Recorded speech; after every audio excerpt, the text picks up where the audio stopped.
What's going on, fellas? I had another super cool idea because my brain was working at least half speed this morning, a little bit more than usual. And I decided I would add on like a continuation to the exercises I think you should be doing series.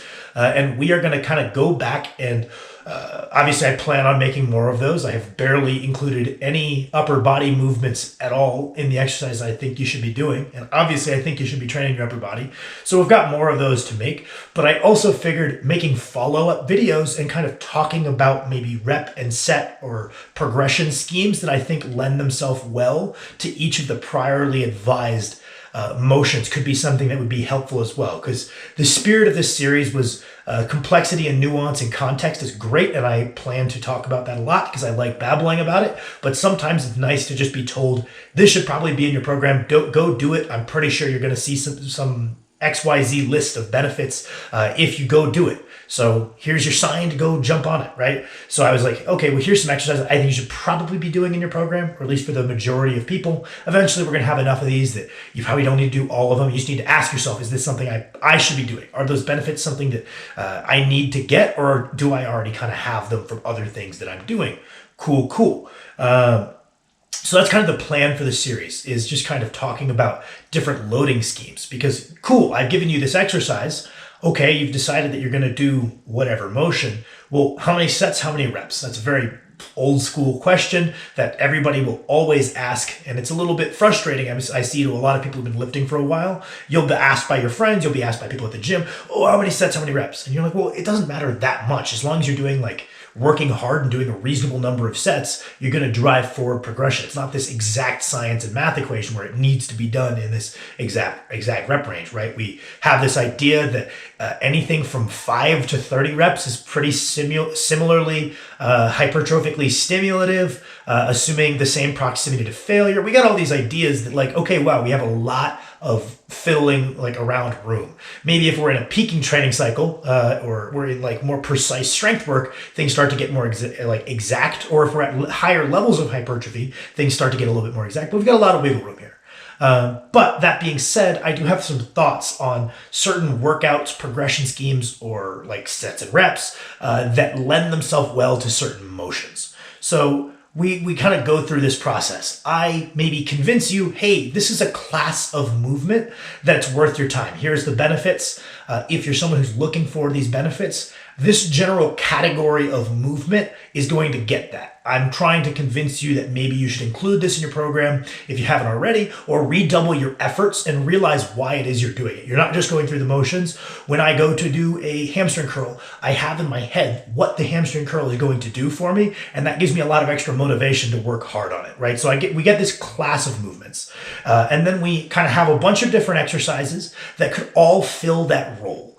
And we take a look, we try some of them, and we find which ones work well for us. Maybe you have this list of like, okay, I have found poor results from whatever. This machine, this chest support row machine didn't really work well for me. Got good results from single arm dumbbell rows if we're talking about like horizontal pulling.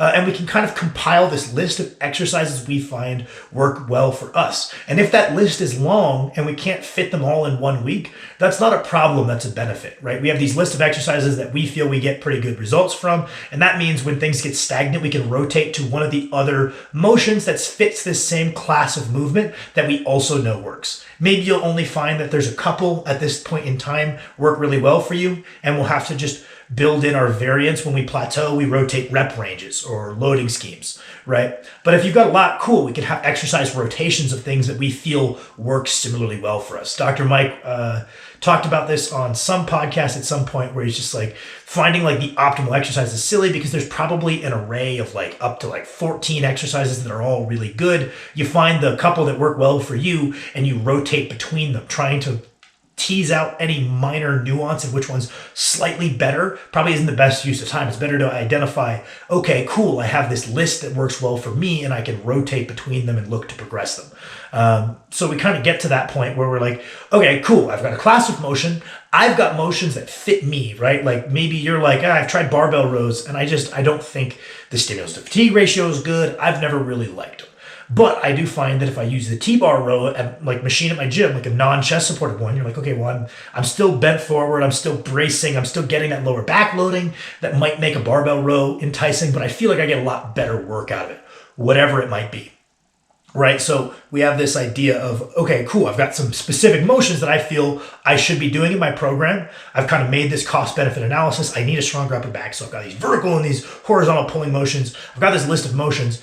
I find that certain progression schemes make it a little bit more effective, right? Because once we have these motions in mind, all we need to do is we need to do enough work and hard enough work to then reap the benefits that we're pretty sure we're going to get from these exercises. Almost certain we're going to get from these exercises. They're going to do what we probably expect them to do if we work hard enough times per week, right? So I want to make sure that I emphasize that this is less of a hard and fast video. It's more of just some things I think you should give a go because there's a lot of flexibility here. Like I talked about earlier, things are flexible. If you're doing a reasonable number of working sets in a reasonably-ish selected rep range, it's going to work.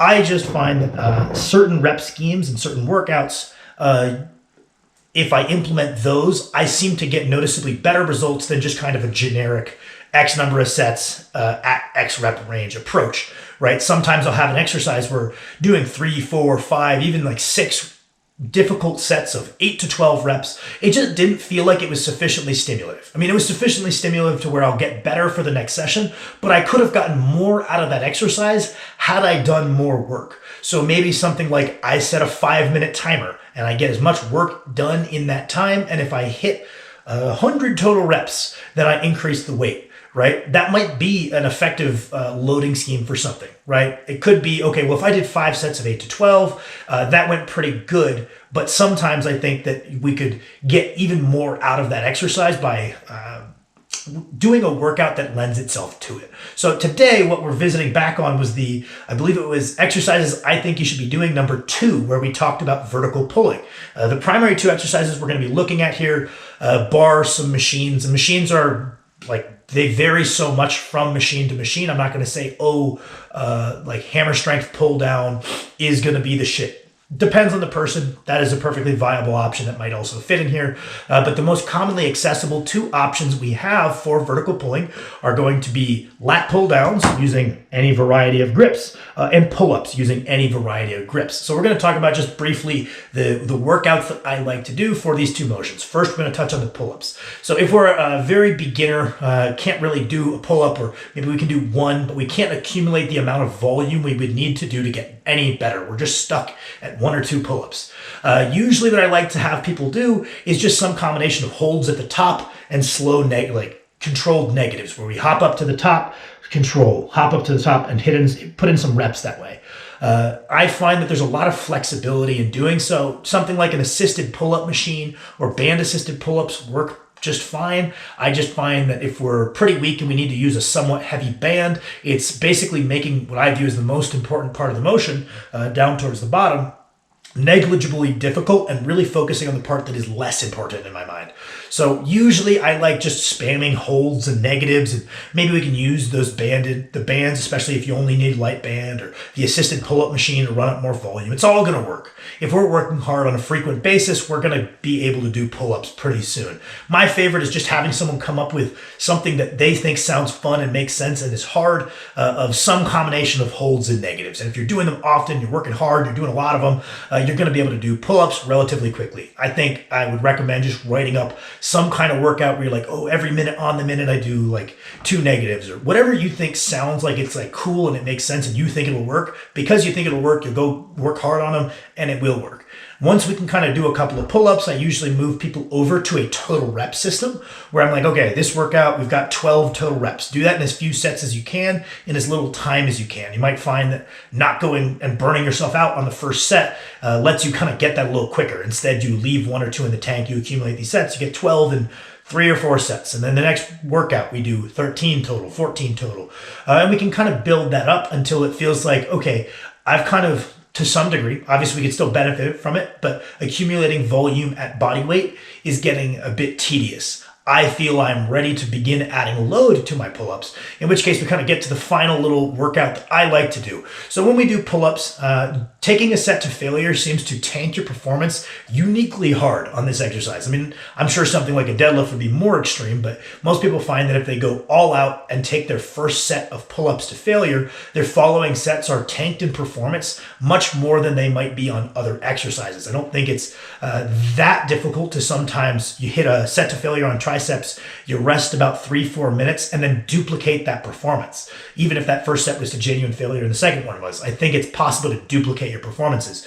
Very difficult to do on pull-ups. Once you kind of gas once, your performance drops. And because we're trying to build volume with these, I prefer to build the volume and then hit failure. So the main workout I like to do, and this is going to be easily scaled in my opinion, is we do some number of sets, leaving 2 to 3 reps in the tank, so RPE 7 to 8, and then we do a final set to failure to kind of calibrate whether we were right on those initial ones. And the number of sets you do before the failure set is what you calibrate based on how much work you need to do. If you're a big, strong guy moving a ton of weight, you might just do 2 sets at RPE 7, 1 burnout set 2 times per week, and you notice that's enough to get the ball rolling and you are gradually getting better. Maybe it's not every workout, but every other workout or every 3 workouts, you're noticing you're moving in the right direction. Maybe you're not moving that crazy tonnage. You're not a big, heavy guy. You're like, okay, well, I need to do 3 sets, 4 sets, 5 sets, whatever it is, beforehand to make sure I'm moving that ball forward. Some people might be able to get away with doing them once per week. Some people might need to go up to 3 or 4 times per week to get that ball rolling forward. But generally what I like to do is accumulate however many sets you feel like you need to do at about 2 to 3 RIR, very-ish. It doesn't need to be this exact science. The main thing is we're leaving a bit in the tank to accumulate volume before we hit that set to failure that I like to include at the end, because I don't think it's that globally taxing. It just seems to uniquely fatigue you for that exercise. So there's no real downside to doing it at the end. I don't think your CNS is going to die from it.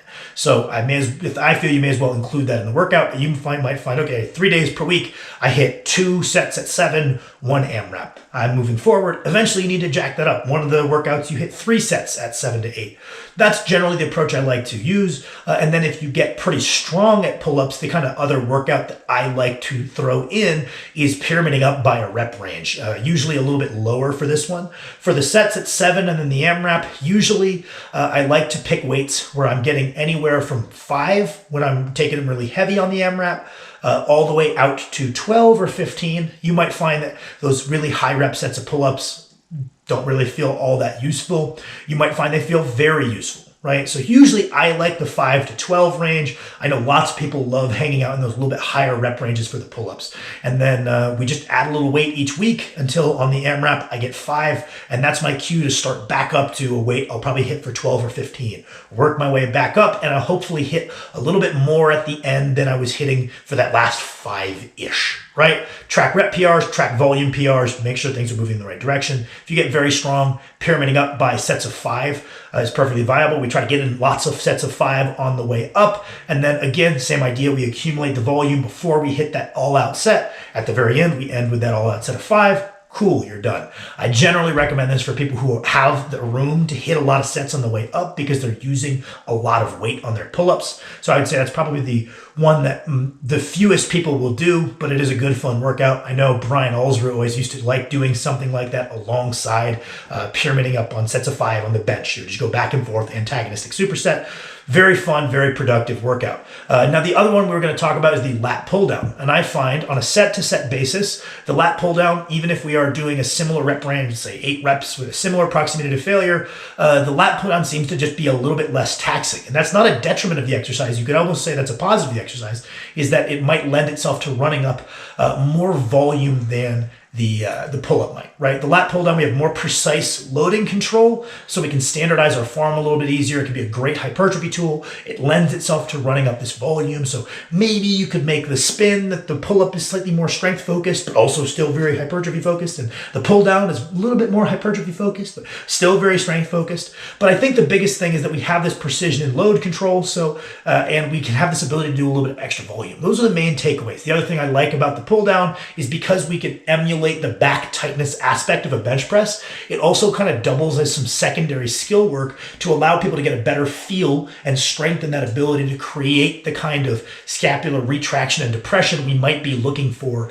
in our primary bench press technique. So that's a cool little benefit of the pull down that I don't think most people are going to get out of a pull-up, and part of the reason you might rotate that in. It could just be, okay, I get great results from either of these. Pull-ups one day, lat pull downs the other. Cool, that makes perfect sense to me. So what I like to do is run up a little bit extra volume. I'll either do just more sets than I would have done on pull-ups. If I would have done 3 or 4 sets of pull-ups, I will usually do 5 sets of lat pull downs. Workouts that I like is either like 5 straight sets. I really like pyramiding up by a rep range until I hit a top 8 to 12, and then doing like 2 or 3 drop sets to run up that volume again, because that's kind of what I'm looking for when I do a lat pull down workout, to make sure the next day I'm like, wow, I can feel that I did those lat pull downs. I'm going to reap the full benefits of them. I usually like to be able to tell I did something the next day. You don't have to be cripplingly sore, but if I can tell I did them, then I feel like I'm at least getting into that threshold of working hard enough to get the benefits of the exercise. Because if I can't tell I did them, there's a good chance I'm not working within that intensity threshold to really enjoy what the exercise has to offer. So I like pyramiding up and then dropping back down as a way to run up volume. I saw that Shane Hunt did like a 300 rep lat pull down workout as part of his deadlift or back day the other day in his off season. So if Josh Bryant is programming a hell of a lot of volume on the lat pull down, I feel pretty good that I am too. Might be onto something. But yeah, I like to lean into volume more. Sometimes I'll do like 6 or 7 sets, but on a 1-minute timer, right? So it takes me the same amount of time as my 3 to 4 sets of pull-ups would have taken, but I'm running up more volume because that's just something that I like to lean into when I'm doing those lat pull downs, and I like to lean into going a little bit heavier, like taking the reps all the way down to low as 4 or 5 reps on my pull-ups. I think you could make a case for going even heavier than that. I personally just don't find that my time spent in that like 1 to 3 rep range is worth it in terms of like, I don't feel like I'm getting as much out of it. But that's kind of the rep ranges that I like to apply. Those are like workouts that I like to do for either like EMOM lat pull downs, 1-minute rest lat pull downs for straight sets, or that run the rack down, run the rack back up, you're done. Work really hard, and I think you'll enjoy the benefits of these exercises. Thank you for watching.